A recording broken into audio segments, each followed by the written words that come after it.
Hi guys, hello मेरे दोस्तों। क्या हाल है, क्या हाल है, क्या हाल है आप सबके? कैसे हो आप सब? कैसी चल रही है आपकी तैयारी? अच्छी चलनी चाहिए, अच्छी चल रही होगी। मेरे को इतनी उम्मीद है आप सब बहुत अच्छे से मेहनत कर रहे होगे। 2.5 महीने रह गए हैं, अच्छे से यूटिलाइज कर रहे होगे आप सब, क्योंकि आपको ही पता है आप एक बारी में निकाल लोगे। बस थोड़ी सी मेहनत करनी है, वो आप कर ही रहे हो।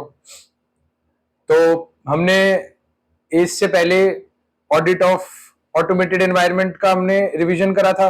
अब मैं आपके साथ लेके आया ऑडिट ऑफ एनबीएफसीज का रिवीजन, कि एनबीएफसीज में हम ऑडिटर्स को क्या चीज देखनी चाहिए, हम क्या कैसे ऑडिट करेंगे एनबीएफसीज का। ठीक है, तुम बस मेरे साथ ध्यान रखना। जैसे हमने ऑटोमेटेड एनवायरनमेंट याद कर लिया ना, ऐसी एनबीएफसी आज याद कर लेंगे, जहन में घुसा लेंगे एनबीएफसी को भी आज। बस फोकस मेरे साथ बने रहना, मेरी बातें सुनते रहना, सब कुछ सही होगा। इतना अच्छे से याद होगा ना ऑडिट तुम्हें। हर एक चैप्टर कराऊंगा, हर एक चैप्टर, सारे चैप्टर की रिवीजन वीडियोस डलेंगी। अभी एनबीएफसी की है, अगले अब देखो कौन सी डालता हूं मैं। अगर आपको कोई और डलवानी है मेरे को कमेंट बॉक्स में बताना कि ये वाली डाल दो, ये वाली डाल दो, मैं उस पे उसकी पहले डाल दूंगा। चलो बिना टाइम वेस्ट करे ना चालू करते हैं रिवीजन ऑडिट ऑफ एनबीएफसी का। अब सबसे पहले ना एक मेजर क्वेश्चन बच्चों के दिमाग में ये रहता है कि एनबीएफसी और बैंक में डिफरेंस क्या है। बैंक और एनबीएफसी एक जैसी चीज लगती है सुनने में। बस बैंकिंग कंपनी होती है, ये होती है नॉन बैंकिंग फाइनेंशियल कंपनी। काम ऑलमोस्ट दोनों का सेम होता है, बट दो चार मेजर डिफरेंसेस हैं कि क्या होता है बैंक्स में और क्या होता है एनबीएफसी में। अब बैंक्स क्या होते हैं? बैंक्स होते हैं एक तरह से, होते तो बैंक्स वही है, फाइनेंशियल इंस्टीट्यूशन ही। ठीक है, बट जो एनबीएफसी और बैंक्स में मेजर डिफरेंस है ना, ये चार मेजर डिफरेंसेस हैं। ठीक है, क्या क्या है मैं बताता हूं तुम्हें। ठीक है, एक तो कि मेजर डिफरेंस है कि जो एनबीएफसी है ना, वो डिमांड डिपॉजिट्स एक्सेप्ट नहीं करते, और ना ही वो part of payment and settlement system बनते हैं। अब इन दोनों का मतलब क्या है? डिमांड डिपॉजिट्स क्या होता है भाई? हमने चेक डाला और वो क्लियर हुआ, या डिमांड डिपॉजिट्स हमें हमें अगर डिमांड डिपॉजिट्स करवाने होते हैं तो, या फिर जैसे हमने चेक डाला क्लियर हो जाता है एक बैंक से दूसरे बैंक में। अब वो उसका पार्ट एनबीएफसी नहीं बन सकते। बैंक में क्या होता है, तुम अगर कोई चेक डालते हो किसी पार्टी का, या खुद का कोई चेक डालते हो क्लियर होने के लिए, वो अपने आप आ जाता है ना पैसा, एक दिन में 2 दिन में जैसे ही चेक क्लियर होता है। बट वो काम एनबीएफसी नहीं करते। ये सबसे बड़ा डिफरेंस है बिटवीन एनबीएफसी एंड बैंक, कि वो पेमेंट और सेटलमेंट सिस्टम का पार्ट नहीं होते, क्योंकि clearing system is called payment and settlement system, और NBFC are not part of payment and settlement system.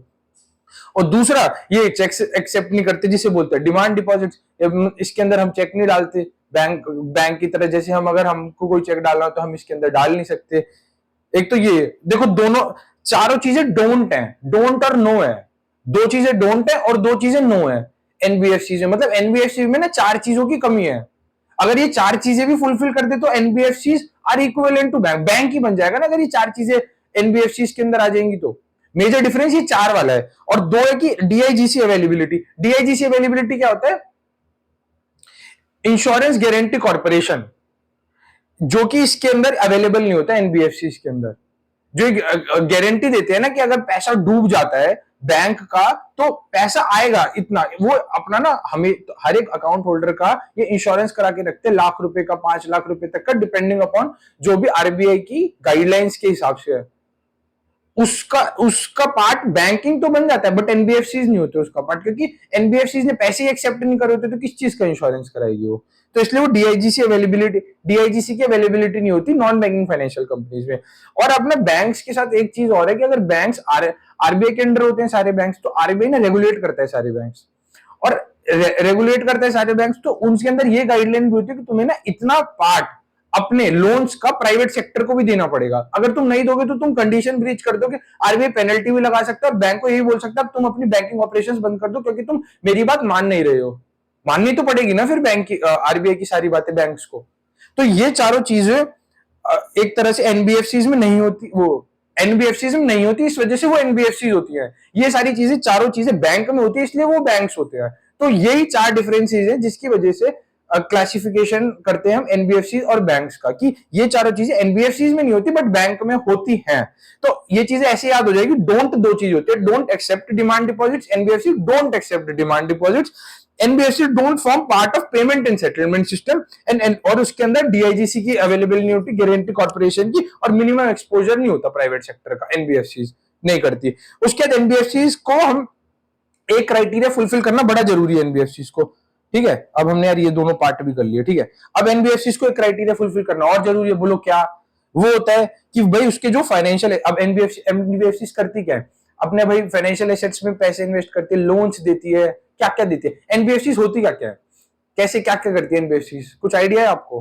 मैं बताता हूँ एनबीएफसी में क्या क्या होता है। एनबीएफसी जो नहीं होती, हाउसिंग लोन देती है, कार लोन देती है, क्रेडिट कार्ड कंपनीज होती हैं, ये सारी एनबीएफसी तो है। ये जो लोन देती है ना कंपनी, मोर्टगेज गारंटी कंपनी, ये सारी एनबीएफसी है, नॉन बैंकिंग फाइनेंशियल कंपनीज ही है। इनका काम है फाइनेंस देना लोगों को, उस अपने एक तरह से बिजनेस सेक्टर को बढ़ावा देना, ये काम होता है एनबीएफसी का। तो एनबीएफसी का दो क्राइटेरिया फुलफिल करते हैं, एनबीएफसी बन जाती है। क्या क्या कि भाई फाइनेंशियल एसेट्स है वो 50% ऑफ टोटल एसेट्स होने चाहिए। अब एनबीएफसी कई सारी जगह इन्वेस्टमेंट करती है, private sector, sorry private sector में, रियल एस्टेट सेक्टर में, गोल्ड्स में, और भी गोल्ड हो गया, और बाकी सारी चीजों में भी इन्वेस्ट करती है। तो बट उसका मेजर क्राइटेरिया होता है कि फाइनेंशियल एसेट्स जो कि शेयर, सिक्योरिटी, डिवेंचर होते हैं, उसमें 50% से ऑफ टोटल एसेट्स से ज्यादा इन्वेस्टमेंट होनी जरूरी है, तभी वो एनबीएफसी का क्राइटेरिया फुलफिल हो पाएगा। और उसकी जो इनकम फ्रॉम फाइनेंशियल एसेट्स है, अब जो हमने फाइनेंशियल एसेट्स में पैसा लगाया वो हमारी टोटल इनकम का 50% से ज्यादा होना चाहिए। ये दो क्राइटेरिया फुलफिल करती है एनबीएफसी, अपने क्राइटेरिया फुलफिल कर लेते हैं। ये दो क्राइटेरिया फुलफिल करने बहुत जरूरी होते हैं NBFC to be classified as NBFC. आया समझ? ये दो पॉइंट होते हैं कि एनबीएफसी के जो फाइनेंशियल एसेट्स हैं वो 50% ऑफ टोटल एसेट्स होनी चाहिए, और इनकम फ्रॉम फाइनेंशियल एसेट्स है वो 50% ऑफ ग्रॉस इनकम होनी चाहिए। ये दो क्राइटेरिया फुलफिल करती है एनबीएफसी, एनबीएफसी बन जाती है। कंडीशंस टू बी मेट, अब इसको दो कंडीशन और मेट करनी पड़ती है भाई, इसमें ना क्राइटेरिया होती है। ये तो दो क्राइटेरिया थे, ये तो थे क्राइटेरिया, और ये है कंडीशंस जो कि मेट करनी पड़ती है। देखो क्राइटेरिया तो क्या होता है कि हाँ भाई एनबीएफसी ये होती हैं, अगर ये चीज हो रही है तो वो एनबीएफसी हो सकती है। और कंडीशंस टू बी मेट मतलब अगर एनबीएफसी को बनना है एनबीएफसी तो ये दो कंडीशंस मेट करनी पड़ेंगी।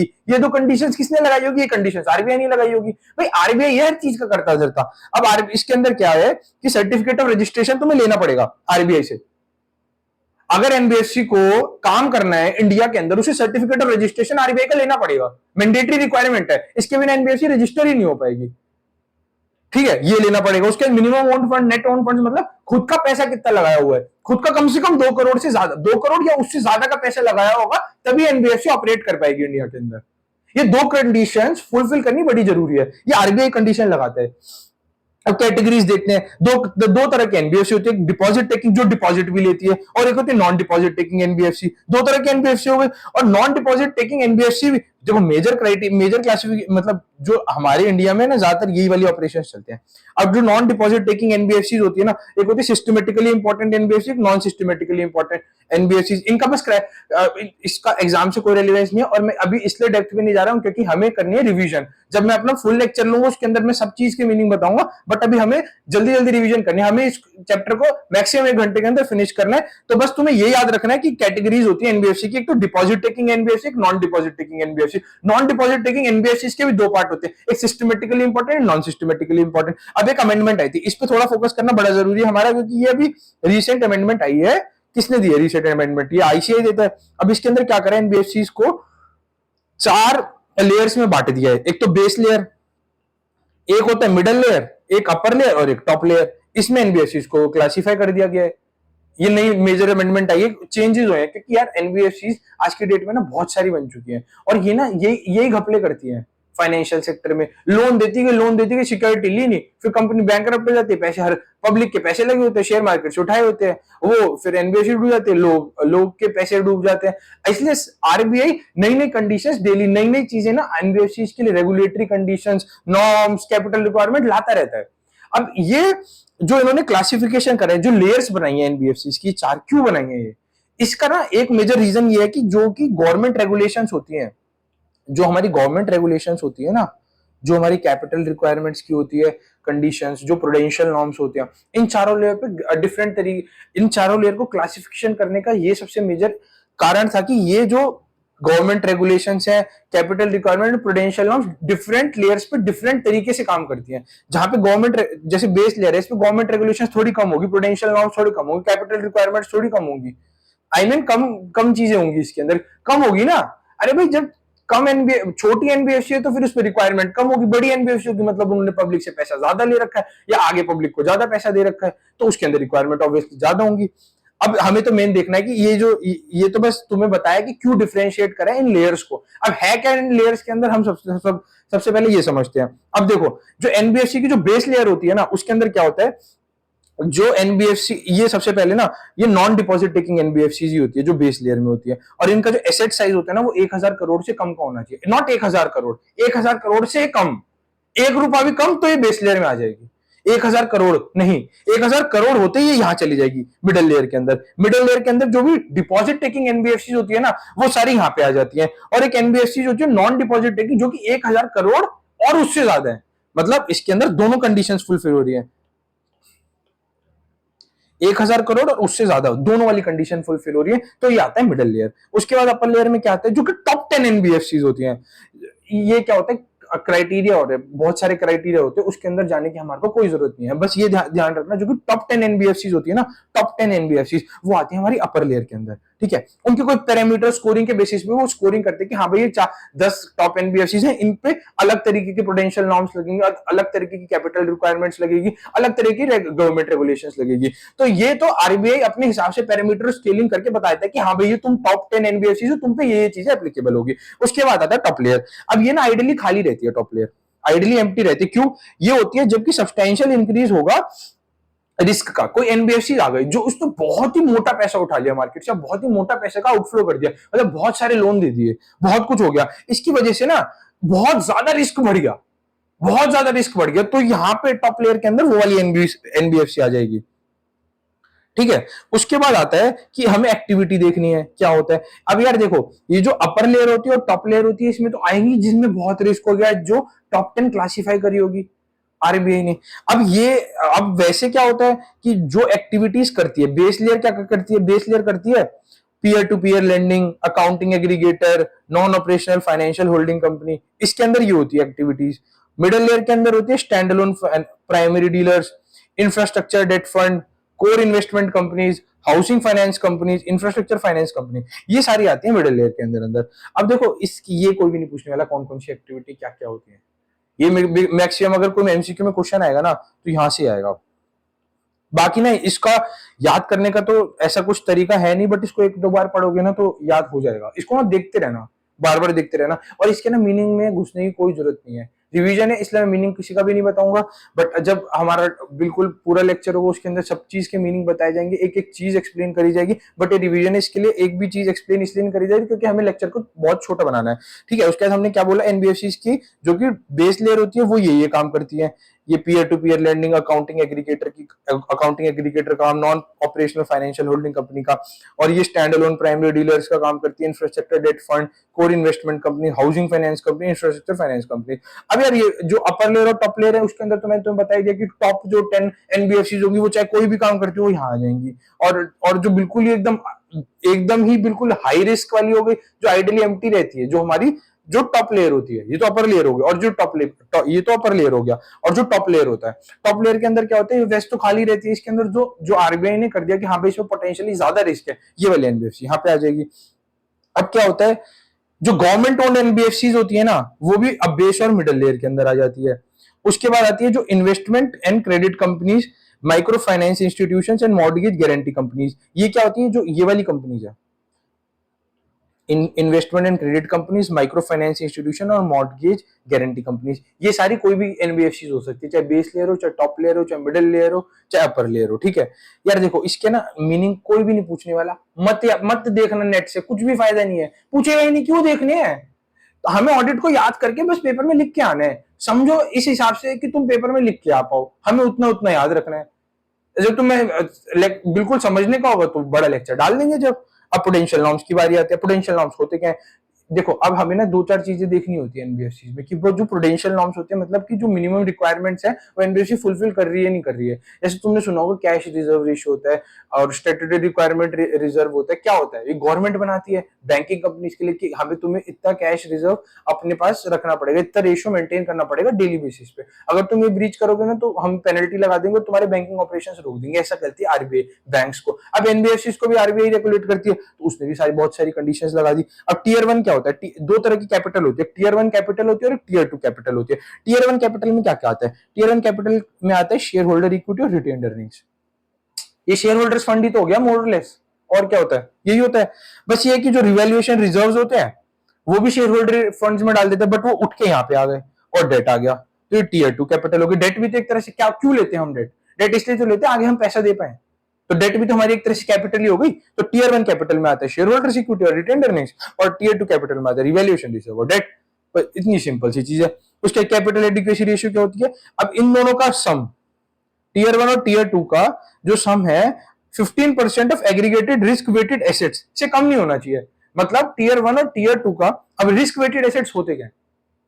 ये क्या करते हैं, अब आरबीआई ने ना क्लासिफिकेशन बना रखी, जो कि जितने भी एसेट्स होते हैं ना उनका कोई ना कोई रिस्क, मतलब उसको ना क्लासिफिकेशन ऐसे करा हो, उनको ना कुछ परसेंटेज दे रखी है क्लासिफिकेशन के लिए कि इतना रिस्क है इन एसेट्स में। उससे मल्टीप्लाई करके ना हम एक टोटल एसेट्स निकालते हैं, रिस्क वेटेड एसेट्स। मतलब फॉर एग्जांपल 100, इसके अंदर थोड़े से एग्जांपल भी दे रखे हैं मैंने।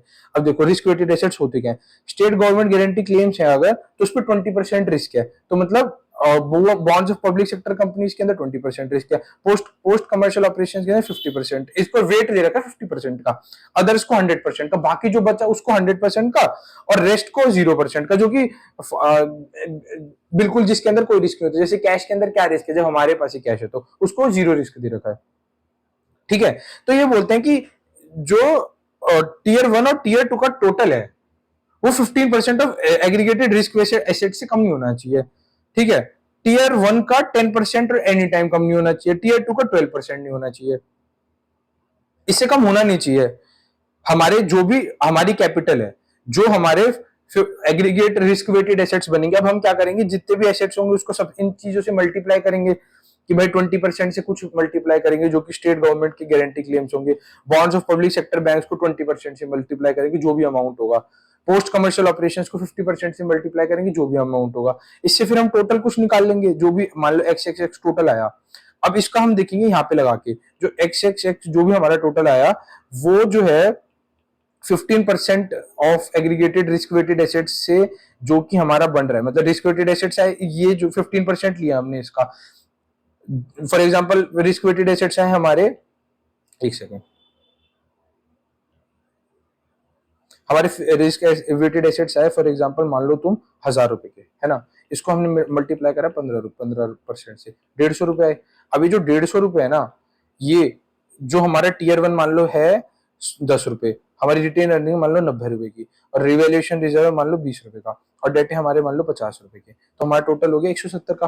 अब ये 170 से तो कम, मतलब रिस्क वेटेड एसेट्स हमारे 150 के हैं और हमारे टोटल एसेट्स है 170 के, मतलब क्राइटेरिया फुलफिल हो रहा है, बिल्कुल हो रहा है। अब 10% का ऐसे क्राइटेरिया फुलफिल हो जाएगा कि भाई जो ये टीयर वन वाला है ये 10% होना चाहिए। मतलब ये, अब ये वाले हमारे एग्जाम्पल में ये वाला टीयर वन फुलफिल नहीं हो पा रहा है क्योंकि यहाँ पे 100 आ रहा है, और वैसे होना चाहिए हमारा, नहीं हमारा ये भी क्राइटेरिया फुलफिल हो रहा है 100 और 100 का, क्योंकि 100 हो जाएगा ना, 10% ऑफ रिस्क वेटेड एसेट्स लेंगे हम, तो ये भी हमारा 100 हो जाएगा, तो 100 से मैच हो रहा है ये। ऐसे 12% वाला टीयर वन का हो जाएगा। बट ये होता है गोल्ड ज्वेलरी के केस में, हमें 12% of aggregated risk weighted assets लेना चाहिए। ऐसे क्राइटेरिया देखते हैं हम। समझ आ गया ना? कुछ भी नहीं है इसके अंदर, इसमें से एक आध एमसीक्यूज आ जाएंगे, तो तुम्हें परसेंटेज ये याद रखनी है, tier one plus tier two होता है 15%, टीयर वन होता है 10% और टीयर टू होता है 12%। ठीक है, उसका रिस्क वेटेड एसेट्स ये नहीं पूछता वैसे कोई, बहुत बहुत कम इंपॉर्टेंट है। It is not important for MCQ, but for MCQ थोड़ा बहुत इंपॉर्टेंट है, वैसे इंपॉर्टेंट नहीं है, बहुत मुश्किल से पूछती है ये चीजें आईसीआई। अब देखते हैं प्रोविजनिंग कैसे करती है एनबीएफसी। सुनो मेरी साइड से, अब देखो ये इस पे क्वेश्चन आ जाता है कभी कभी एनबीएफसी का कि कैसे कैसे प्रोविजनिंग करती है। जो लॉस एसेट्स होते हैं ना उस पे करती है 100% की प्रोविजनिंग, कि भाई अब तो ये डूब भी गया है, इसका प्रोविजन क्या है, इसका तो लॉस ही हो गया हमारा, तो इसमें एनबीएफसी क्या करेगी, 100% का प्रोविजन खड़ा कर देगी अपनी बुक्स में। डाउटफुल होते हैं जो अनसिक्योर्ड होते हैं, डाउटफुल भी है और उस पे हमें भी पता, उस पे हमने कोई सिक्योरिटी भी नहीं ले रखी, तो उस पे भी 100% हो जाएगा। भाई डाउटफुल भी हो गए तुम, तुम्हारे पे ऊपर हमने कोई सिक्योरिटी भी नहीं ले रखी, तो तुम तो पैसा ना भी दो तो तुम्हारे लिए तो एक ही बात है, तुम तो पैसा ले ही गए, हमारे लिए तो लॉस ही हो गया ना वो एक तरह से। सिक्योर्ड में होता है तीन तरह की कैटेगरी, एक होता है सिक्योर्ड जो कि 1 साल से कम पे एनपीए हो गए हैं, एक होता है 1 से 3 साल के बीच में है जो डाउटफुल कैटेगरी है, और एक होती है 3 साल से अबव वाली। इसमें होता है कि 1 साल वाला 20%, 1 से 3 साल वाला 30% और 3 साल से अबव वाला 50%। इन पे इस हिसाब से प्रोविजनिंग करते हैं। सब स्टैंडर्ड पे करते हैं हम 10%, जिसका पता है कि सब कुछ सिक्योरिटी भी है, सेट भी है, बट हाँ वो एनपीए एक बार के लिए हो चुके हैं, तो उसमें हम 10% का बना देते हैं प्रोविजन। अब स्टैंडर्ड होते हैं सिस्टमेटिकली इंपॉर्टेंट, जो ऊपर मैंने तुम्हें कैटेगरी बताई थी डिपॉजिट टेकिंग के अंदर, वो नॉन डिपॉजिट टेकिंग से systematically important, non systematically important. Systematically important पे बनते हैं 0.4% का, बहुत नॉमिनल सा प्रोविजन है। नॉन सिस्टमेटिकली इंपॉर्टेंट पे बनते हैं 0.25% का। उसके बाद आता है देखो ड्यू डेट। अब क्या होता है, इनकी क्लासिफिकेशन कैसे करी होती है। अब देखो ड्यू डेट है, जैसे फॉर एग्जांपल कोई भी एसेट की ड्यू डेट होती है जब एसेट की, आई मीन अब एनबीएफसी के लिए एसेट ही तो होता है अगर उन्होंने कोई लोन दे रखा है तो। और लोन की ड्यू डेट आ गई है, लोन उन्होंने पे नहीं करा है, 6 महीने जा चुके हैं, 6 महीने होते इन्होंने बना दिया एनबीएफसी उस बंदे को, एनपीए सॉरी एनबीएफसी ने एनपीए बना दिया उस बंदे को, क्योंकि भाई ड्यू डेट हो गई है, उसने 6 महीने से पैसे नहीं चुकाए, वो एनपीए बन गया। 6 महीने हुए, अब अगले 18 महीने के अंदर भी उसने पैसे नहीं जमाए, तो भाई तू एनपीए तो हो ही गया, बट तू सब स्टैंडर्ड वाली कैटेगरी का हो गया। ये क्यों कैटेगरी कर रहे हैं हम, क्योंकि आगे जाके हमें प्रोविजन इसके बेसिस पे बनाने, जो भी प्रोविजन बनाएंगे हम आगे, तो ये हो जाता है हमारा। हम एनपीए की क्लासिफिकेशन कैसे करते हैं, क्लासिफिकेशन इसलिए करते हैं क्योंकि हमें आगे प्रोविजन बनाना है। तो सब स्टैंडर्ड में होता है 18 महीने का, और जो 18 महीने के बाद भी पैसा नहीं दे रहा वो डाउटफुल हो जाता है। अब होता है कि भाई इसमें मैंने ये दो स्टार लगा रखे हैं, क्यों लगा रखे हैं, ये बोलता है कि अगर अगर कोई सिस्टमेटिकली इंपॉर्टेंट एनबीएफसीज है और उसके अंदर एनपीए हो रहा है बंदा, उसके अंदर हम 3 महीने देखेंगे रादर देन 6 मंथ्स। और अगर कोई लीज रेंटल या हायर परचेज वाली एनबीएफसी है, उसके अंदर हम 12 मंथ्स देखेंगे। और यहाँ पे जो 18 मंथ्स है, और अगर वो सिस्टमेटिकली इंपॉर्टेंट है तो हम उसके अंदर 12 मंथ्स देखेंगे। बस ये वो डिफरेंशिएट कर रहा है। ये देखने में बहुत ऐसा लग रहा होगा, बहुत हाई फाई सा, बट तुम देखोगे ना चार्ट में हमने बहुत सारी चीजें कर ली है।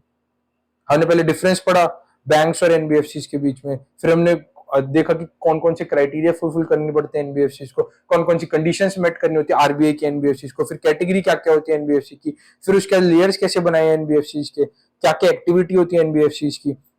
उसके बाद हमने प्रूडेंशियल नॉर्म्स देखा कि कैपिटल एडिकेसी रेशियो, उसे इतनी कैपिटल एडिकेसी रेशियो, इतना तो कैपिटल उसे मेंटेन करना पड़ेगा, 15% of aggregated risk weighted assets का। टीयर 1 के अंदर 10% करना पड़ेगा, टीयर सॉरी ये टीयर 1 है, हाँ टीयर 1 का अगर लेंडिंग गोल्ड ज्वेलरी का काम है तो 12% देखना पड़ेगा।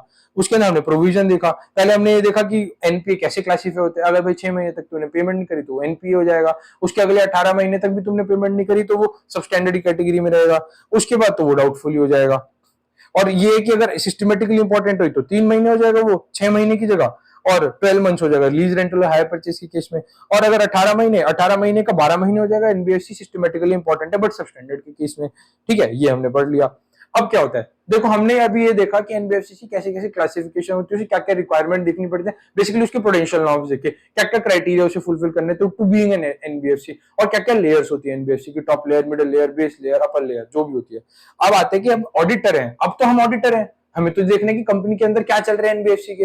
अब एनबीएफसी का हमने मोटा मोटा समझ लिया कि एनबीएफसी कैसे कैसे क्या क्या है। अब ऑडिट प्रोसीजर्स तो लगाने पड़ेंगे ना एनबीएफसी को समझने के लिए कि भाई क्या है, अब हमें क्या क्या चेक करना है। एज एन ऑडिटर मैं एनबीएफसी को ऑडिट करने जा रहा हूँ, कोई भी एनबीएफसी में घुस रहा हूँ, फॉर एग्जांपल एचडीएफसी, एचडीएफसी पहले एनबीएफसी थी, एचडीएफसी का बैंक भी चल रहा है, बट अगर एचडीएफसी पहले एनबीएफसी हुआ करती थी, अब वो तो दोनों मर्ज हो गए हैं कंपनी, अब मर्ज हो गई है, बट पहले एचडीएफसी एक अलग से एनबीएफसी भी ऑपरेट किया करती थी। और भी बहुत सारी एनबीएफसी है, तुमने सुना होगा, जैसे मैं अगर म्यूचुअल फंड्स कंपनी, म्यूचुअल जो भी कंपनीज होती है सारी भी तो एनबीएफसी ही तो होती है एक तरह से, जो कि इन्वेस्टमेंट कंपनीज होती है, जो पैसा लगाती है आगे देती है, मॉर्गेज कंपनीज होती है और गारंटी लोन्स देती है जो कंपनीज, ये क्या होती है एनबीएफसी तो होती है। कितनी सारी कंपनी, रिलायंस कैपिटल है, ये क्या है, एक तरह से लोन दे रही है, एनबीएफसी है।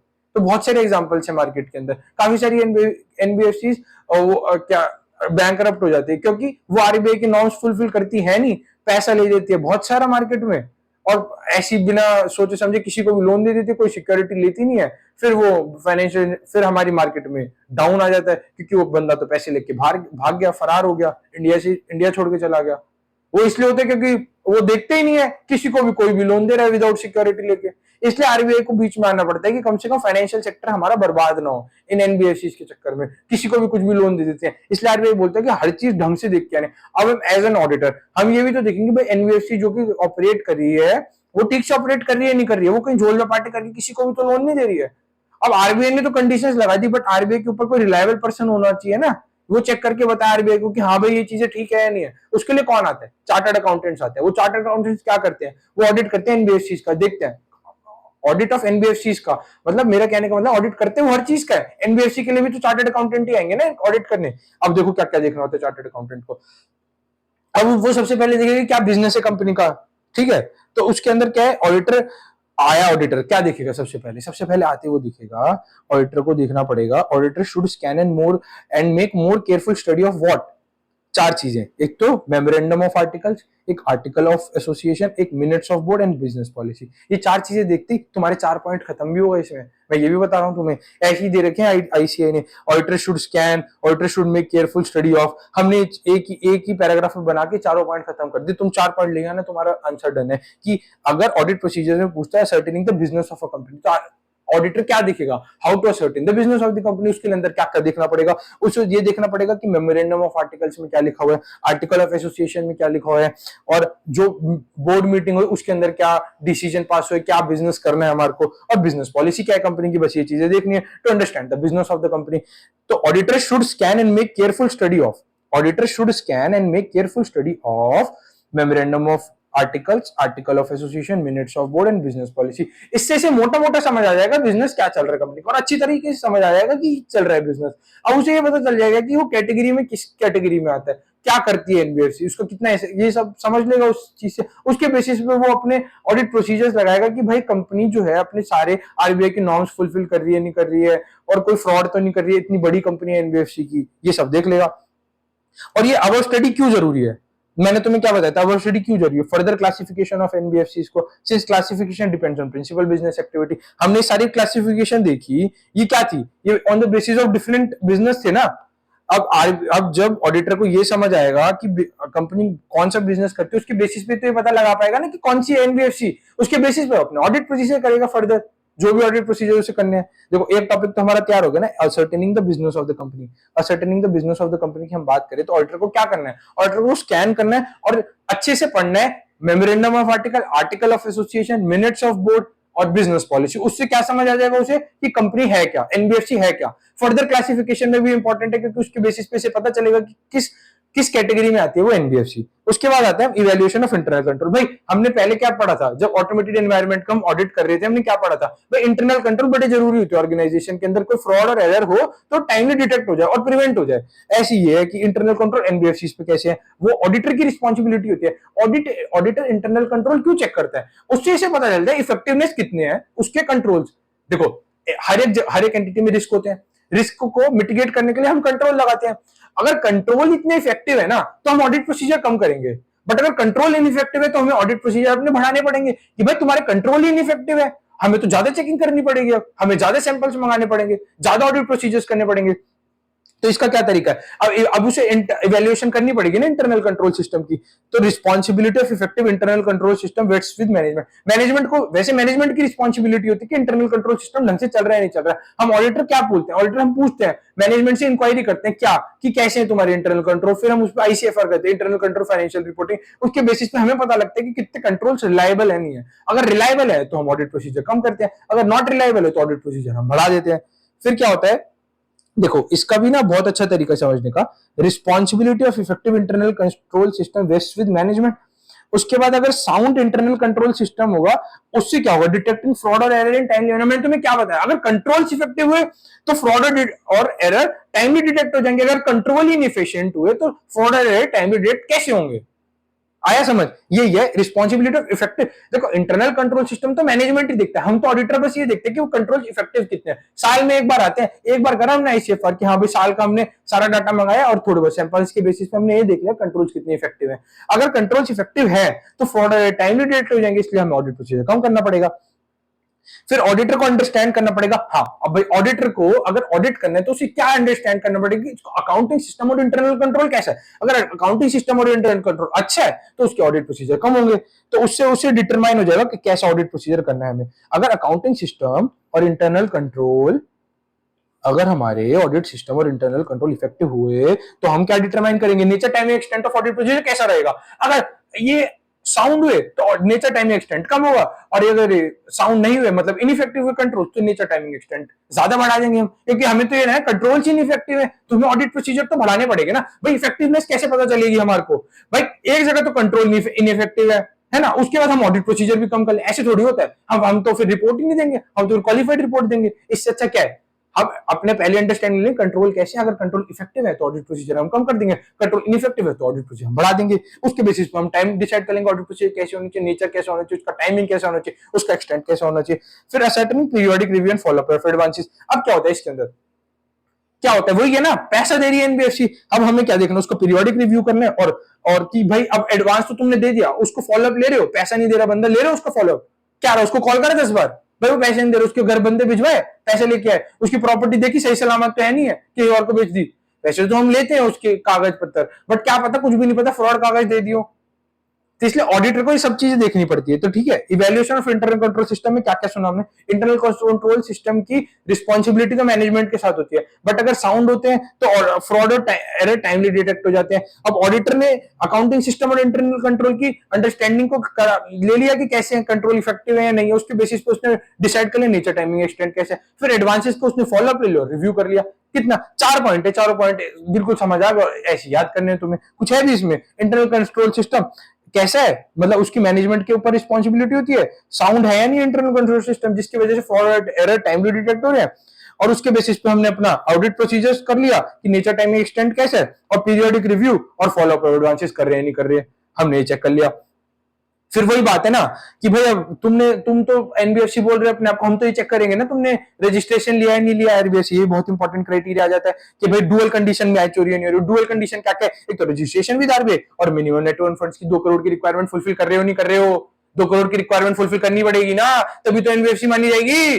तो इसलिए 2 कंडीशन होती है, registration with RBI and minimum net own fund 2 crore के ऊपर होने चाहिए, 2 करोड़ उससे ऊपर, तभी तुम एनबीएफसी, तुम हो ही नहीं वरना एनबीएफसी। तुम जब ये 2 रिक्वायरमेंट नहीं फुलफिल कर पाए, तुमने रजिस्ट्रेशन सर्टिफिकेट ही नहीं लिया आरबीआई से रजिस्ट्रेशन का, तो तुम एनबीएफसी नहीं माने जाओगे। If NBFC hold public deposit then NBFC invest percentage of liquid assets. अब क्या होते हैं, ये बोल रहे हैं एनबीएफसी अगर पब्लिक डिपॉजिट ले रही है, भाई पब्लिक से अगर पैसा ले रहे हो ना, तुम्हें इतना परसेंट लिक्विड एसेट्स में डालना पड़ेगा, अगर पब्लिक आ गई तो तुम्हें पैसा देना पड़ेगा, नहीं साथ साथ पैसा कैश करा के।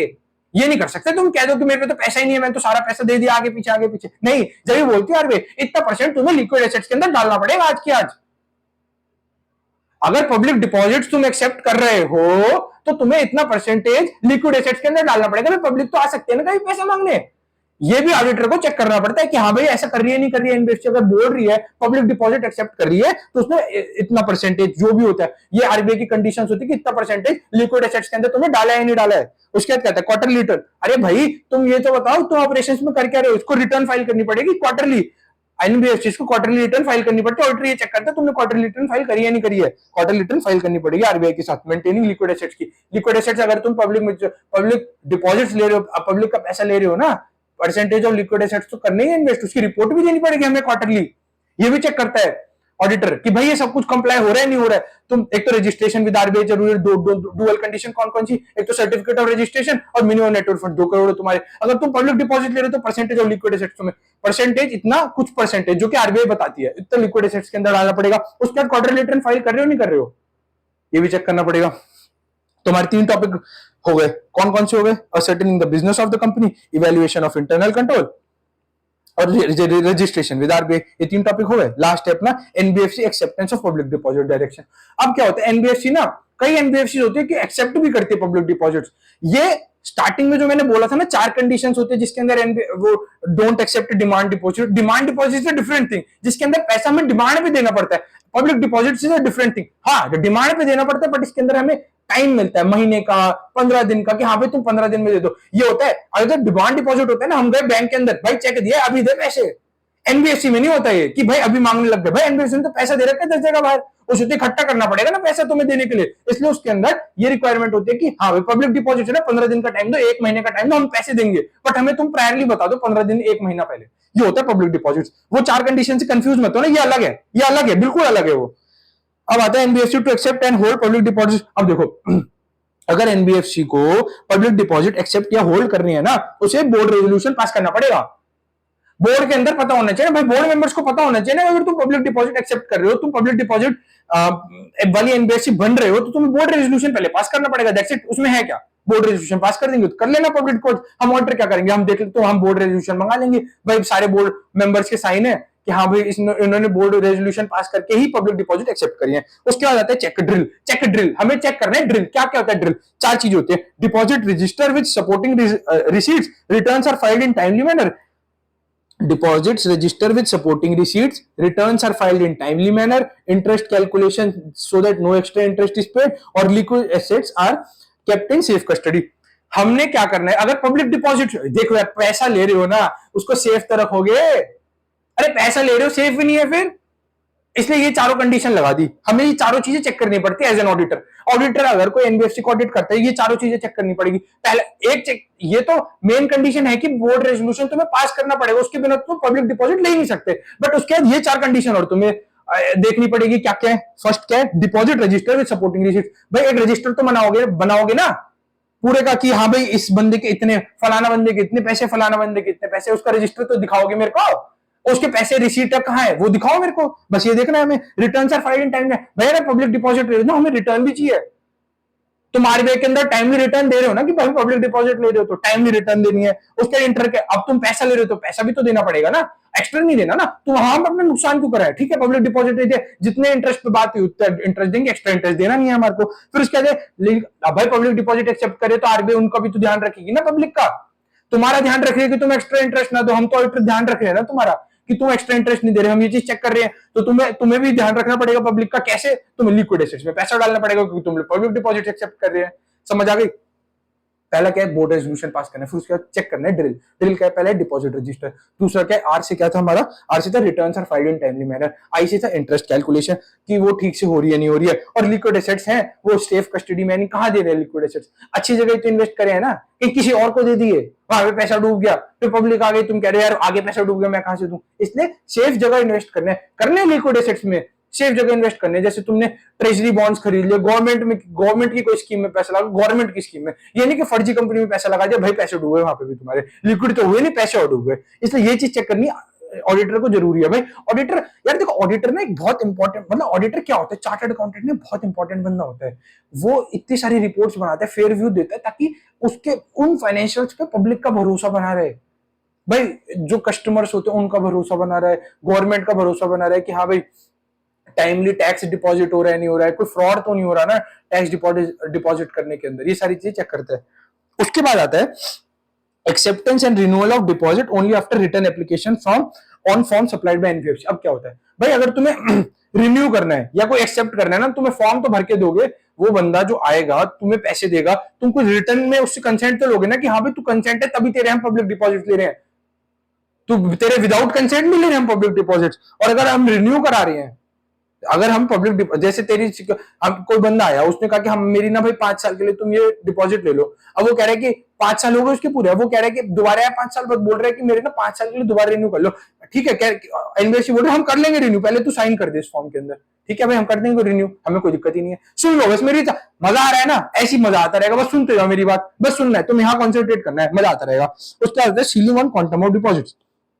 अब क्या होता है भाई सीलिंग तो लगानी पड़ेगी ना, कितने डिपॉजिट्स हैं भाई, ऐसी अंधाधुंध डिपॉजिट एक्सेप्ट करे जा रहे हो भाई। क्रेडिट रेटिंग एजेंसी क्या रेट करती है एनबीएफसी कैसी है, उसके बेसिस पे फिर हमने रेटिंग दे दी एनबीएफसी को, उसके बेसिस पे अब इनके ना क्राइटेरिया होते हैं कि भाई अगर तुम 10 स्टार क्रेडिट रेटिंग वाली एनबीएफसी हो या 9 स्टार क्रेडिट रेटिंग वाली एनबीएफसी, उसके बेसिस पे तुम्हारे डिपॉजिट्स डिसाइड होते हैं। ये आरबीआई की नॉर्म्स, इसके अंदर हमें घुसना ही नहीं है, हमें ये डिसाइड देखना है कि भाई क्रेडिट रेटिंग एजेंसी ने उस एनबीएफसी की रेटिंग करी, उसके बेसिस पे हमें अमाउंट डिसाइड हो गया कितना अमाउंट पब्लिक डिपॉजिट का वो एक्सेप्ट कर सकते हैं। अब ऑडिटर का क्या काम है, वो जाएगा वो देखेगा कौन सी रेटिंग एजेंसी है उसने कितना पब्लिक डिपॉजिट एक्सेप्ट करा हुआ है और वो विद इन लिमिट्स है या नहीं है, बस इतना काम है ऑडिटर का। उसके बाद क्या होता है, अब रेटिंग ऊपर नीचे हो गई, अपग्रेड हो गई, डाउनग्रेड हो गई, उसके बेसिस पे इंक्रीज कर लिए, डिक्रीज कर लिए डिपॉजिट। भाई 10 स्टार रेटिंग थी तो ज्यादा पब्लिक डिपॉजिट एक्सेप्ट कर पा रही थी, 9 होती कम करेगी, उसके बाद उसे वापस पैसा। अब जो ले लिया वो तो ले लिया, आगे एक्सेप्ट नहीं करना, जो ले लिया वो तो ले लिया। क्या बोला हुआ इसके अंदर, नॉट एक्सेप्ट फ्रेश डिपॉजिट्स और नॉट रिन्यू एग्जिस्टिंग वंस। अब रिन्यूअल भी नहीं करेंगे हम। अब जो ले लिया भाई, किसी ने 5 साल के लिए बोला था, ठीक है हमने ले लिया, 3 साल बाद पता चला कि इसकी तो रेटिंग गिर गई, अब वो एक्स्ट्रा पैसे ले रखे थे हमने, बस 5 साल के बाद देंगे अब वो पैसा तो हम। अब ये नहीं कि 3 साल में हमें लौटाने पड़ेंगे, वो मैच्योरिटी तक देंगे हम, ठीक है। इतना तो एनबीएफसी को छूट दे रखी है, existing deposit to be run off till maturity, ठीक है, समझ आ गया जो मैंने तुम्हें पॉइंट बताया था। उसके बाद होता है, अगर ऐसा कुछ होता है ना 15 दिन के अंदर आरबीआई को बताना पड़ेगा, दैट्स इट। अरे भाई तुम्हारी इंक्रीज हो रही डिक्रीज हो रही, आरबीआई को तो हर चीज का पता रहना चाहिए भाई। सबसे खतरनाक सेक्टर होता है एनबीएफसी का, पूरे फाइनेंशियल सेक्टर के अंदर यही सबसे ज्यादा झोल झपाटे करती है, इसकी वजह से फ्रॉड आते हैं मार्केट के अंदर। जो स्कैम्स होते हैं ना, एनबीएफसी सबसे ज्यादा करती है, इन पे सबसे ज्यादा आंखों जो आरबीआई की नजर होती है ना, जो ये तीखी नजर होती है, वो सबसे ज्यादा एनबीएफसी के ऊपर रहती है। क्यों रहती है, इसीलिए रहती है, ये फ्रॉड करती रहती है, इसलिए इन पे इतनी सारी रिक्वायरमेंट लगा रखी होती है, इसलिए ऑडिटर का काम भी बढ़ जाता है। इतनी रिक्वायरमेंट चेक करनी पड़ेगी तो ऑडिटर का काम तो ऑटोमेटिकली बढ़ जाएगा ना भाई। उसके बाद होते हैं mature deposit to be renewed without express voluntary consent. मतलब ये बोल रहे हैं मेच्योर डिपॉजिट से रिन्यू नहीं करेंगे, वही जो हमने ऊपर पॉइंट पढ़ा था ना, कहां पे पढ़ा था हमने पॉइंट, ये रहा, नहीं, हाँ ये रहा, acceptance renewal of deposit only after return application. Return application तो लेनी है, बट अगर कोई मेच्योर डिपॉजिट है और उन्हें रिन्यू करना है तो उसकी वॉलंटरीली कंसेंट लेनी पड़ेगी हमें, उस बंदे की जो कह रहा है कि हाँ भाई मेरे डिपॉजिट्स को तुम रिन्यू कर दो, डिपॉजिटरी कंसेंट लेनी पड़ेगी, ठीक है। ये समझ आ गया, हमारा टॉपिक खत्म, ऑडिट प्रोसीजर्स खत्म हमारे, यही है ऑडिट प्रोसीजर्स हमारे 4 पॉइंट के। तो तुम्हें याद भी हो गए होंगे, कुछ है इनमें, कुछ भी नहीं है, 2 बार रीड करना तुम्हारे याद हो जाएंगे, सब चीज का मैंने मीनिंग समझा दिया, 2-4 बार वीडियो देखना तुम्हें याद हो जाएगा। एनबीएफसी के प्रूडेंशियल नॉर्म्स क्या है। अब एनबीएफसी क्या चेक करेगी कि अब एज एन ऑडिटर हम प्रूडेंशियल नॉर्म्स क्या क्या चेक करेंगे एनबीएफसी के, क्या करेंगे हम चेक करेंगे कि भाई जो इनकम रिकॉग्निशन है, प्रोविजन फॉर डाउटफुल डेट्स है, कैपिटल एडिक्वेसी रेशियो, वो ढंग से वो कंसीडर कर रहे हैं नहीं कर रहे हैं। फिर उसके बाद हम चेक करेंगे क्लासिफिकेशन ऑफ एसेट्स, ऊपर वाला जो भी था हमने वो नहीं बनाई थी टाइमलाइन ऐसे वाली, 6 मंथ्स वाली, फिर 18 मंथ्स वाली, फिर आगे डाउटफुल हो गए थे, ये चीज चेक करेंगे क्लासिफिकेशन के अंदर। कंप्लायंस विद प्रूडेंशियल नॉर्म्स में हम देखेंगे कि इनकम रिकॉग्निशन वो ढंग से कर रहे हैं नहीं कर रहे हैं। इसका क्या मतलब है कि भाई अगर कोई एनपीए है ना, उसकी हम जो इनकम होगी उसे हम एक्रूअल बेसिस पे नहीं दिखाएंगे, हम उसे कैश बेसिस पे दिखाएंगे। कोई जो प्रोविजनिंग बना रखी है वो एज पर परसेंटेज ऑफ जो भी है उसके बेसिस पे बना रखी, कैपिटल एडिक्वेसी रेशियो की रिक्वायरमेंट फुलफिल कर रहे हैं नहीं कर रहे हैं, ये प्रूडेंशियल नॉर्म्स है जो कि ऑडिटर को चेक करने पड़ते हैं। ये तो सबसे पहले हमने मीनिंग समझाया था क्या होते हैं। देखो प्रूडेंशियल नॉर्म्स होते क्या है, अब ऑडिटर की उसे आगे हमने चेक लगा दिया कि ऑडिटर को ये चेक करना पड़ेगा कंप्लायंस विद प्रूडेंशियल नॉर्म्स हो रही है नहीं हो रही है, क्लासिफिकेशन ऑफ एसेट्स चेक करना पड़ेगा उसे। एनपीए देखो मैंने एक चीज तुम्हें बताई थी, एनपी की अनरियलाइज्ड इनकम, वो unrealised income not to be taken to PNL on accrual basis, क्योंकि ये कैश बेसिस पे जाएगी। क्यों जाएगी कैश बेसिस पे, भाई बंदा ही एनपी है, बंदा ही एनपी कैश बेसिस पे जाएगी उसकी। भाई अगर बंदा ही एनपी है तो उसकी हम एक्रूअल बेसिस पे कैसे दिखा सकते हैं, वो तो कभी भी पैसे छोड़ के, वो तो कभी भी कह देगा भाई मेरे पे तो पैसे ही नहीं है, तुमने एक्रूअल इनकम दिखा के अपने फाइनेंशियल की इनकम बढ़ा रखी है, तो गलत हो जाएगा ना। इसलिए एनपीए की हम इनकम सिर्फ कैश बेसिस पे दिखाते हैं, एक्रूअल बेसिस पे नहीं दिखाते। उसके बाद आता है कि अगर प्रीवियस ईयर में कोई एनपीए हुआ है ना तो हमें करंट ईयर में भी उसे एनपीए दिखाना पड़ेगा, इन एनी केस अगर उसने पेमेंट कर दी तो भी, ठीक है। बस ये याद रखना है, ये हो गया उसने आरबी जो ऑडिटर था उसने 4 पॉइंट चेक करे, उसका ऑडिट हो गया। हाँ भाई इसने compliance with prudential norms check करा, उसने चेक करा क्लासिफिकेशन ऑफ एसेट्स। देखो ये हो गया था check compliance with prudential norms, check classification of assets. NP की अनरियलाइज्ड इनकम एक्रूअल बेसिस पे नहीं जानी चाहिए, वो कैश बेसिस पे जानी चाहिए बस। और एनपीए जो प्रीवियस ईयर में एनपीए था वो इस साल में एनपी रहेगा। समझ आ गया तुम्हें, कोई डाउट नहीं रहना चाहिए, बहुत अच्छे से समझाइए ये सारे टॉपिक। अंदर नहीं जा रहा हूं मैं और भी ऊपर वाले टॉपिक्स को, उसका कोई रेलेवेंस नहीं है, समझ रहे हो क्यों जाना है, जब क्यों समझनी है एनबीएफसी क्या काम करती है, जो non deposit taking systematically important है, आईडीएफसी जो भी स्कोर इन्वेस्टमेंट भाई पूछता ही नहीं है कोई, क्यों जाना है उसके अंदर।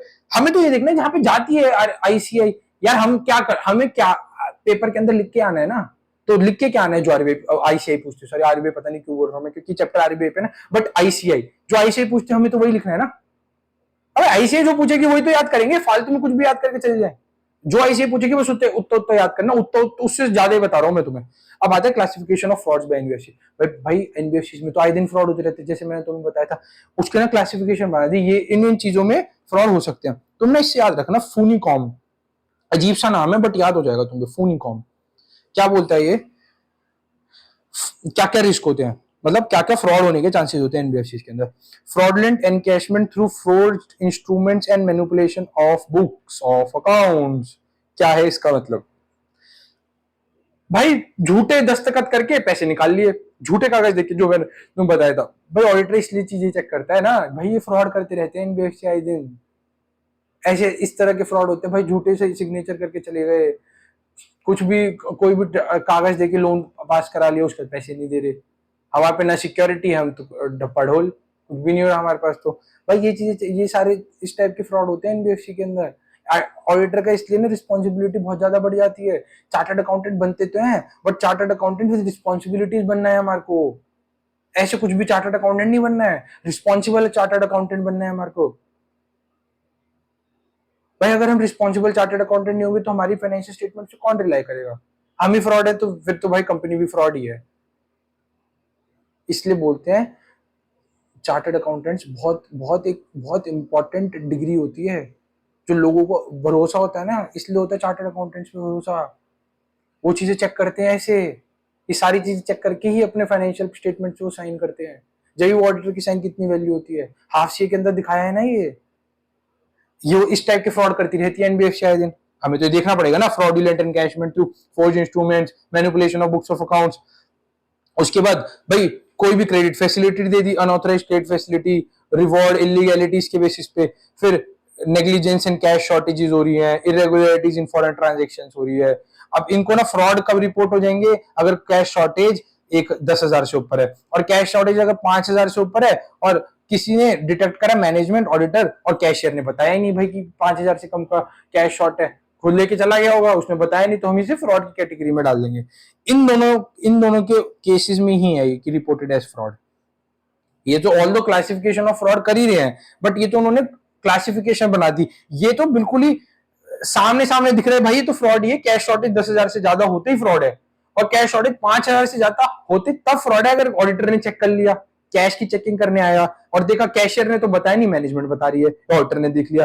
अनऑथराइज्ड क्रेडिट फैसिलिटीज होती कि भाई तुमने बिना ऑथराइजेशन के कोई भी क्रेडिट फैसिलिटी दे दी, भाई मैनेजर ने दे दी, कोई भी एनबीएफसी के मैनेजर ने कैसे दे दी, भाई डेलीगेशन ऑफ मैट्रिक के हिसाब से दोगे ना तुम क्रेडिट फैसिलिटीज, अगर दोगे तो जो बंदे को ऑथराइज है वही बंदा सारे कागज पत्र के बाद तुम क्रेडिट फैसिलिटीज दे रहे हो नहीं दे रहे हो, ये सब चेक करना पड़ेगा। फॉरेन एक्सचेंज ट्रांजेक्शन में इरेगुलरिटी है, कभी भी किसी को भी कुछ भी दे रखा है। और चीटिंग और फोर्जरी तो बहुत बड़ा फ्रॉड है, झूठे से दस्तखत।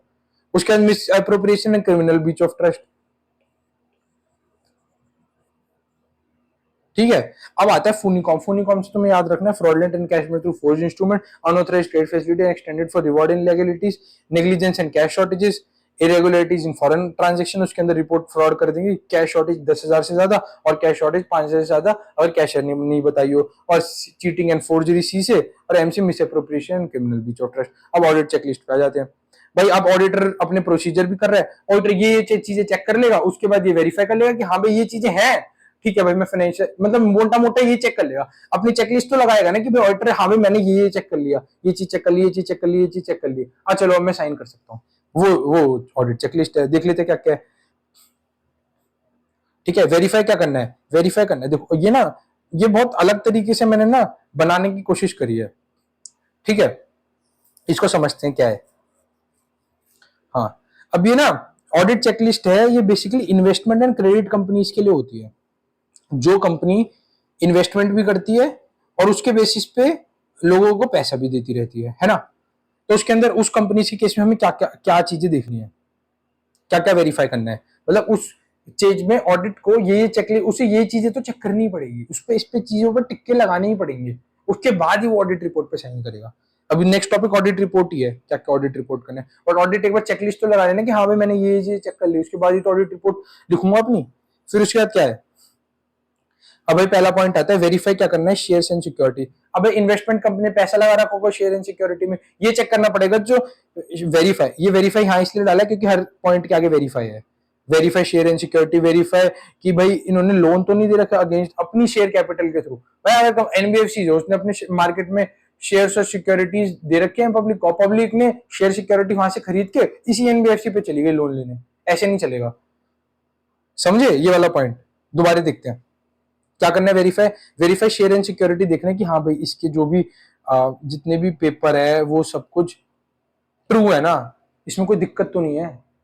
भाई शेयर एंड सिक्योरिटी के असली शेयर एंड सिक्योरिटी तो है ना, वो चीज हमें चेक करनी है। अगर हम इन्वेस्ट कर रहे हैं कंपनी, भाई कोई इन्वेस्ट अपनी बुक्स के अंदर इन्वेस्टमेंट दिखा रखी है कुछ भी शेयर एंड सिक्योरिटी, देखा तो कंपनी एग्जिस्ट नहीं करती मार्केट में, ये किसके हैं भाई शेयर से? फिर हम पूछेंगे ना भाई क्या क्यों लिखा हुआ है ये शेयर एंड सिक्योरिटी अपनी बैलेंस शीट में, तुमने एसेट में दिखा रखा है, ये कौन कहाँ है कंपनी? कंपनी तो एग्जिस्ट ही नहीं करती। ये चेक करना पड़ेगा ना कि हमारे को कंपनी है भी नहीं है। फिर उसके बाद ये देखेंगे कि भाई इन्होंने कोई लोन तो नहीं दे रखा, भाई लोन तो दे देते हैं फटाफट और एसेट में दिखा देते हैं लोन को, कहीं लोन तो नहीं दे रखा अपनी शेयर कैपिटल पे। मैंने क्या बताया, एनबीएफसी कोई मार्केट में है, उसने शेयर एंड सिक्योरिटी निकाल रखे, मतलब शेयर्स निकाल रखे मार्केट में, पब्लिक गई, पब्लिक ने शेयर्स खरीदे और वो शेयर्स लिए इसी एनबीएफसी के पास चलिए भाई लोन दे दो हमारे को। ऐसा तो नहीं करा हुआ ना कोई, ऐसा तो नहीं करा हुआ ना। ये चीज हमें चेक करनी है कि भाई वेरीफाई कि that any loan is not given against their own share capital, खुद की शेयर कैपिटल। ये बैलेंस शीट इनकी है एनबीएफसी की, कोई एक हम कोई पर्टिकुलर एनबीएफसी की बात करें, उनकी बैलेंस शीट है, उसके अंदर ये शेयर सिक्योरिटी है, उसके अंदर की उसकी खुद की शेयर कैपिटल लेफ्ट में दिखाते हैं ना कैपिटल। ये पुरानी वाली बैलेंस शीट है, इंडेस वाली नहीं है, पुरानी वाली बैलेंस शीट है जो शेड्यूल 3 की बनाते हैं ना, वो वाली पुरानी वाली जो सिंपल नॉर्मल अकाउंटिंग स्टैंडर्ड्स की बनती थी बैलेंस शीट, वो वाली बैलेंस शीट है। तो उसके बेसिस पे है कि भाई पहला पॉइंट ये बोलता है, ये तो बहुत गंदा हो गया, इसको मिटा देता हूं मैं, बड़ा गंदा सा लग रहा है। अरे भाई मिट जा, अरे मिट जा भाई, कितना डाल दिया है, अरे रुक जाओ, मैं साफ नोट ही चढ़ाऊंगा, उसकी टेंशन मत लेना, मेरे पे एक कॉपी है आंसर की। वेरीफाई क्या करना है, शेयर एंड सिक्योरिटी, भाई पेपर वेपर है ना, भाई सब कुछ है, शेयर सिक्योरिटी अगर है दिखा रहे हो तुम बैलेंस शीट के तो ठीक है ना, नहीं है उसके बाद अगर तुमने अपने और कोई लोन तो नहीं दे रखा अपने शेयर्स के अगेंस्ट ही, ये चीज चेक करनी है। वेरीफाई, ये दोनों चीज वेरीफाई करनी है, 2 पॉइंट हमारे खत्म। उसके बाद वेरीफाई करना है कि भाई डिविडेंड इनकम कैश बेसिस पे रिकॉर्ड कर रहे हो ना बस तुम, ये चीज हमें चेक करनी है। और वेरीफाई क्या करना है, इंटरेस्ट इनकम इंटरेस्ट इनकम दिखा रहे हो ना, एनपीए की हमें कैसे दिखानी है, कैश बेसिस पे, एक्रूअल बेसिस वाली तो इनकम इसके अंदर तुमने ऐड नहीं करी हुई, बस हमें ये चेक करने। 4 पॉइंट हो गए हमारे, क्या क्या? Verify share and securities, verify that any loan is not given against its own share capital, verify that dividend income is recorded on cash basis and verify that interest income is recorded except NPS की हमें cash basis पे करनी है, not on accrual basis. That's it, ये 4 point check करे हमने। उसके बाद हमें चेक करनी है ये वेरीफाई करे हमने 4 पॉइंट, और फिर हमें 3 चीजें चेक करनी है। क्या क्या चेक करनी है? ए बी और सी। चेक ए बी सी, क्या क्या?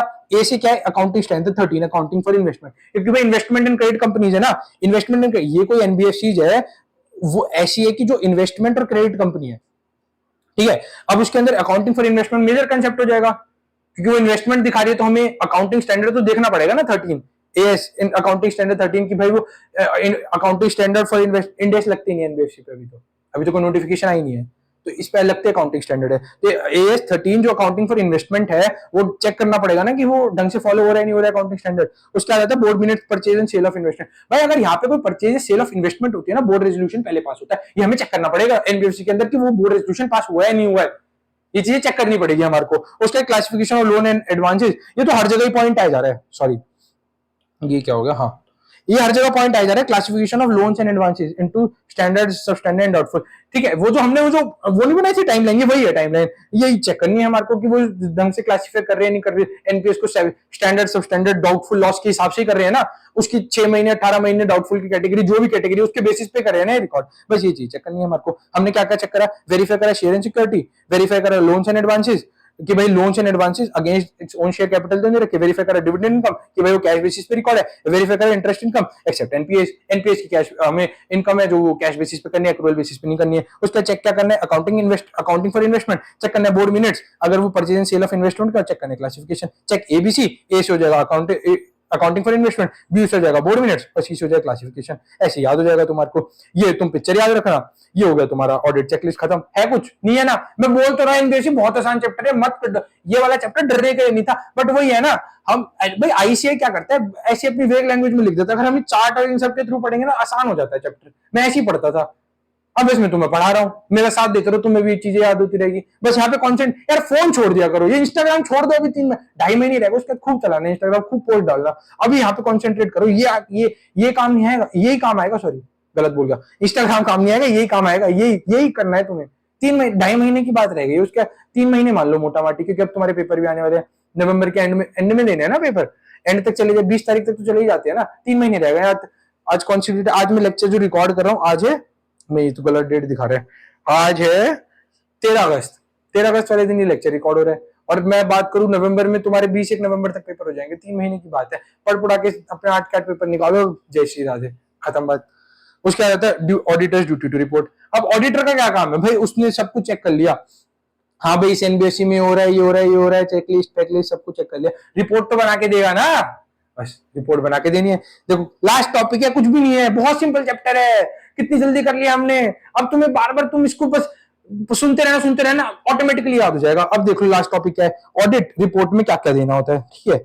In case of all NBFC, भाई कोई भी एनबीएफसी हो, ये वाली चीज, ये जो ए है ना, ए पॉइंट, कोई भी एनबीएफसी पे एप्लीकेबल है, चाहे कोई भी हो, कोई भी ए टू जेड एनबीएफसी पे ये पॉइंट एप्लीकेबल है। क्या, एक तो within 1 month of finalisation of balance sheet but not later than 30 December, audit ऑडिट रिपोर्ट हमें देनी होती है।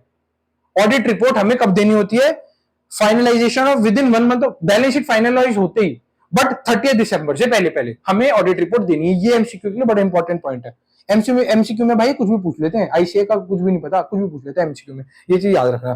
फिर उसके बाद है वेदर कंपनी, क्या वेदर, अब ये देखो सबसे इंपॉर्टेंट पॉइंट है कि भाई कंपनी जो है सर्टिफिकेट ऑफ रजिस्ट्रेशन ऑपरेट करा है नहीं करा है, क्योंकि भाई ये हर एक एनबीएफसी पे एप्लीकेबल होता है कंडीशन, तो ये चीज उस ऑडिट रिपोर्ट में डालनी पड़ेगी। अब ये होता है कि ऑडिट रिपोर्ट उसे 1 month of finalisation of balance sheet देनी है, और 30 दिसंबर का क्या है, 30 दिसंबर से पहले या 1 month of finalisation of balance sheet देनी है ऑडिट रिपोर्ट। उसके अंदर ये 3 चीजें तो तुम्हें डालनी है, कोई भी एनबीएफसी हो। क्या क्या, ऑब्टेन सर्टिफिकेट ऑफ रजिस्ट्रेशन करे तभी वो ऑपरेट करिए एनबीएफसी इन इंडिया, उसके बिना तो नहीं कर रही ना, ये चीज चेक करनी पड़ेगी हमारे को। उसके बाद already holding whether entitled business activities, अगर वो पहले से सर्टिफिकेट ऑफ रजिस्ट्रेशन होल्ड कर रही है और वो बिजनेस एक्टिविटी उसके बेसिस पे कर रही है ना, कोई भी बिजनेस एक्टिविटी दिखा रहे हैं वो ढंग से दिखा रहे हैं ना, कुछ भी दिखा रहे हैं और कुछ भी काम कर रहे हैं, ऐसा नहीं चलेगा। सर्टिफिकेट ऑफ रजिस्ट्रेशन उसका ही ले आओ जिसका वो बिजनेस कर रही है, क्योंकि आईसीआई जो आरबीआई होती है वो उसका ही तो रजिस्ट्रेशन देगी ना जिसका तुम्हें बिजनेस करना है, ये थोड़ी किसी और का भी दे देगी। फिर हमें उसे चेक करना पड़ेगा कि वो उसके बेसिस पे बिजनेस कर रही है ना, जो सर्टिफिकेट ऑफ रजिस्ट्रेशन है नहीं है।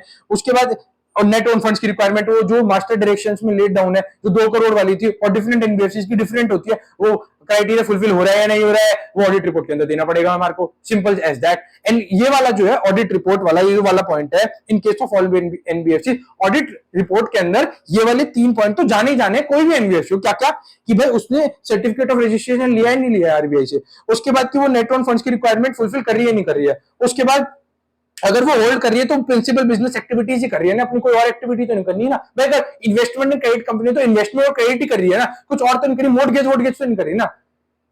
समझो मेरी बात, मतलब तुम बात को समझो कि अब वो कोई और बिजनेस तो नहीं कर रही ना, जो प्रिंसिपल बिजनेस एक्टिविटी बोल रही है वही कर रही है ना, कोई और कंपनी तो नहीं कर रही ना। देखो मैं तुम्हें बताता हूँ, जो क्राइटेरिया हमने ऊपर देखे थे, क्या देखे थे हमने क्राइटेरिया ऊपर, ये देखे थे ना कि स्टैंडर्ड प्राइमरी, ये अलग अलग काम है एनबीएफसी एक्टिविटीज है भाई। Core investment company core investment वाला काम ही कर रही है ना, ये तो नहीं हाउसिंग फाइनेंस वाला काम चालू कर दिया, ये चीजें हमें चेक करनी है, दैट्स इट।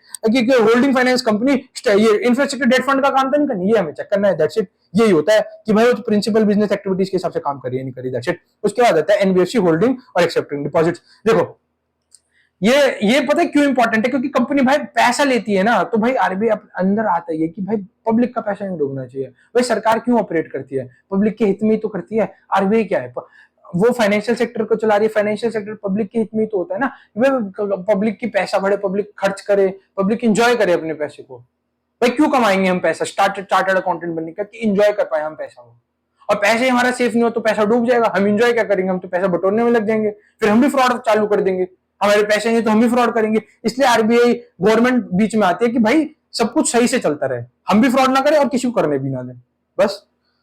हालांकि चलो वो बात की बात है, छोड़ो उसको, उस टॉपिक पे नहीं जाते, गवर्नमेंट पे। अब आ रहा है एनबीएफसी होल्डिंग और एक्सेप्टिंग पब्लिक डिपॉजिट्स वेदर देखो ये ना लाइन में चल रहा है, ये एक पूरी लाइन है, ये उसको पॉइंट्स में डिवाइड कर दिया मैंने, और आरबीआई ने वो आरबीआई यार फिर आरबीआई निकले जा रहा है, आईसीएआई ने 5 पॉइंट बना दिए। और मैंने ये एक ही सेंटेंस है, बस इसे मैंने 5 पॉइंट में डिवाइड कर दिया। क्या क्या?